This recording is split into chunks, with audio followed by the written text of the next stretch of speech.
Prachanda comrade तपाईको चाहिँ के अरे प्रधानमन्त्री हुँदाखेरि केपी कमरेडले के भनिराख्नु भएको थियो भने शिक्षकहरू उठ जाग अन्याय भएको छ किन सरकारले सुन्दैन भन्दै हुनुहुन्थ्यो।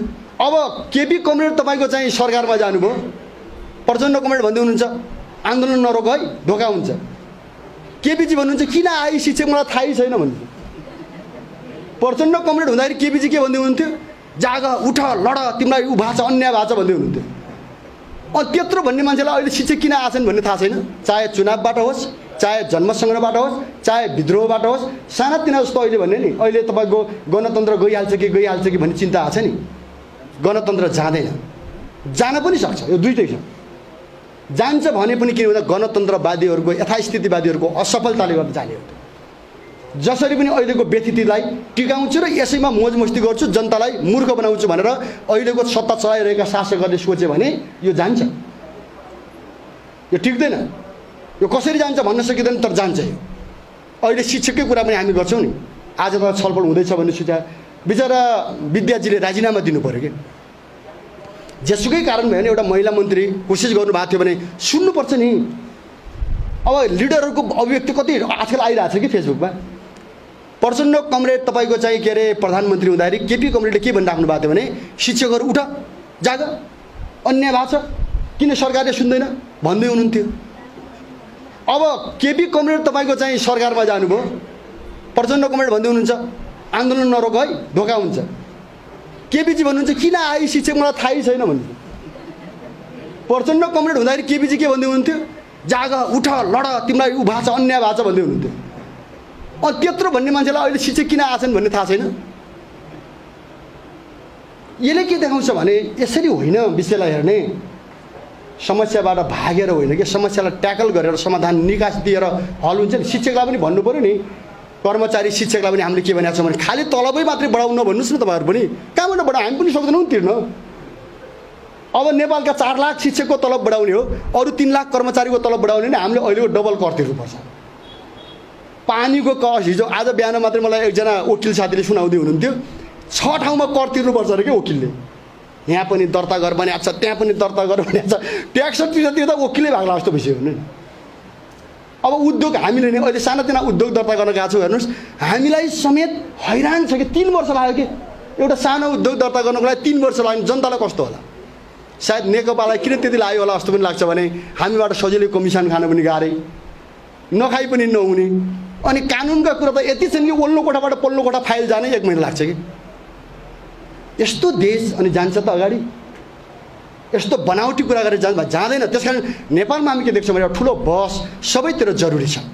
डेमोक्रेटमाहरू भने होस्, नेसनलिस्टहरू देशभक्तहरूलाई पनि हामीले के भनेका छौँ भने पश्चगमनतिर पछि फर्किने कुरा नगर्नुहोस्। तपाईँ देशभक्त हो भने पनि अगाडि बढ्नुहोस्। समाजवादतिर किन सकिँदैन? म त राजावादी साथीहरूलाई पनि के भन्छु भने तपाईँहरू नर्दम सिहानुबाट सिक्नुहोस् न त। एक फेरा एकचोटि समाजवादलाई समर्थन गरेर आउनुहोस् न त। ल हामी गणतन्त्रकै नागरिक भयौँ, यो व्यवस्थाले जनतालाई समस्या पार्यो, हामी चाहिँ ल समाजवादलाई समर्थन गर्छौँ भनेर लिङ्गदेनजीहरू आए हुन्छ नि त। ल राष्ट्रवादी हो भने आँट गर्नुहोस् न त। तर नभएको कुरा होइन। अब यथास्थितिवादीहरूको असफलताको निकास 47 साल कुनै हालतले हुन सक्दैन। यो तपाईँको 82 सालको निकास 47 साल 19 साल कदापि हुन सक्दैन। त्यो गर्छु भन्नु भनेको झन खरानी हुनु हो के। अहिलेसम्म बाँचेको साख पनि ध्वस्त हुनु हो। कोही त्यतातिर फर्किन्छु भन्छ भने ठुलो दुर्घटनामा देशलाई धकेल्नु हो। त्यो सम्भवै छैन। नेपाली जनताले त्यसलाई स्वीकार्दैन। हामी पनि त छौँ त, हामी कसैले स्वीकार्दैनौँ त्यो कुरा। तर यसको मतलब फेरि गणतन्त्रमा खतरा छ भनेर आजको व्यथिति अराजकता यो तपाईँको छाडा अस्थिरतालाई के हामी सहन्छौँ त? यो सङ्कटलाई सहन्छौँ त? यसलाई पनि चेन्ज गर्नु पऱ्यो नि त। त्यसैले यी सबै विषयसँग के छ भने एउटा फ्रेस डिबेट नेपालको राजनीतिमा होस् भन्ने छ। र जहाँसम्म यहाँले एकदमै सुझाव दिनुभएको छ, खासै पिटरले, उहाँसँग त हामी सँगै उकालो ओह्रालो हिँड्या। उहाँले चाहिँ है नेताहरू चाहिँ फेरि तिमीहरूले भन्ने मात्रै हो कि गर्ने पनि हो भन्नेसम्म पनि लिएर जोड्नुभयो। व्यक्तित्व बनाउनु त सजिलो हो नि त, धान्न सक्दैनौँ भनेपछि त्यो सायद हामीलाई पनि होला, मलाई पनि होला। विप्लव भन्ने त अहिले अलिअलि चर्चा छ, डाङ्गाङ डुङ्गुङ जान पनि बेर छैन भन्ने पनि होला। तर हामीले यो बुझेका छौँ र हामीले भनेका छौँ नजानेको समस्या आएर ढलिएछ भने छुट्टै कुरा हो। अहिलेसम्म देखिएका जानिएका लोभ लालच स्वार्थ होइन विचलन आत्मसमर्पण झुकाइ लत्राई यो कोहीमा चाहिँ नेकपा फस्दैन होला भन्छु म चाहिँ। यति चाहिँ हाम्रो आत्मविश्वास के छ भने हैन केही करोड पैसामा केही थान पद प्रतिष्ठामा हैन केही तपाईको चाहिँ डर त्रासमा केही विदेशीका धम्कीमा लोभ लालचमा नेकपा फस्दैन र हामी फस्दैन। यति चाहिँ म तपाईलाई एकदम स्पष्ट ढङ्गले भनिहाल्छु। निर्धक्क साथ दिनुभयो हुन्छ। म त अझ बुद्धिजीवी साथीलाई के भन्छु भने हैन जहाँ सम्भावना छ त्यहाँ मलजल गरौँ न। सुकेको ठाउँमा धेरै पानी हाल्दा हैन शरम मात्रै जान्छ भने अलिअलि पलाउन थालेको ठाउँमा पानी हालौँ न। छिटो बहुर्केला छिटो फुल्ला हैन सबैले गरौँ न। हाम्रो भाइ बहिनीहरू रात दिन खटेका छन्, खुसी पनि लाग्छ हामीलाई। हेर्नुहोस् यो बेलामा पाटनमा बस्न कसो कार्यकर्ता तयार छ र? भेरी गोठमा बस्न कसो कार्यकर्ता तयार छ? यो बेलामा कम्युनको जङ्गलमा बस्न को तयार छ? यो बेलामा खाइ नखाइ काठमाडौँको सडकमा चाहिँ हैन जुझ्न को तयार छ त?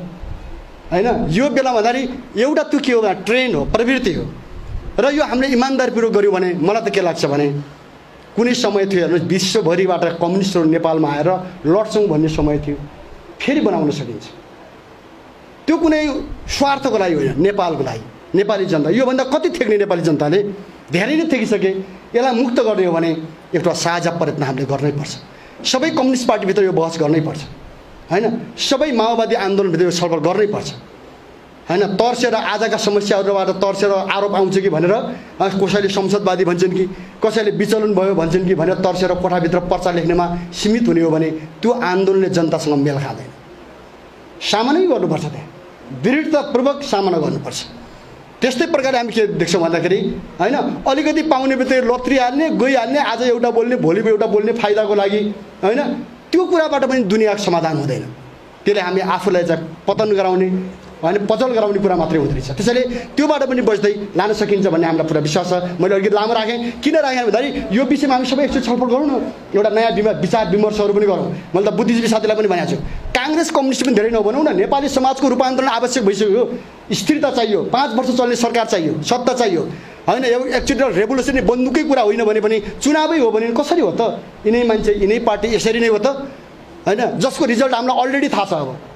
अब नेपालमा केपी ओलीपछि को आउनुहुन्छ, अलिपछि को हुन्छ भन्ने कुरा नेपाली जनतालाई परिणामै थाहा छ। त्यो परिणाम हैन एउटा तपाईँ विवश हुने एउटा विवश परिणाम हामीले चाहिँ पर्खेर बस्ने हो कि त्यसलाई रूपान्तरण गर्नको लागि सचेत प्रयत्न गर्ने हो। रेभोल्युसन परिवर्तन भनेको सचेत प्रयत्न पनि हो। त्यसर्थमा त्यो प्रयत्नमा चाहिँ हामीले मेहनत गर्नुपर्छ भन्ने हाम्रो छ। यति कुरा राख्दै र यो छलफलमा जसरी यहाँहरू बस्नुभयो तपाईँहरू सबैलाई एकदम धेरै धन्यवाद। अरू फेरि छुट्टै बसेर पनि हामी अन्तर्क्रिया गरौँला हैन। यो किताबको लागि सिलो कमरेडलाई फेरि पनि धेरै धेरै धन्यवाद, शुभकामना।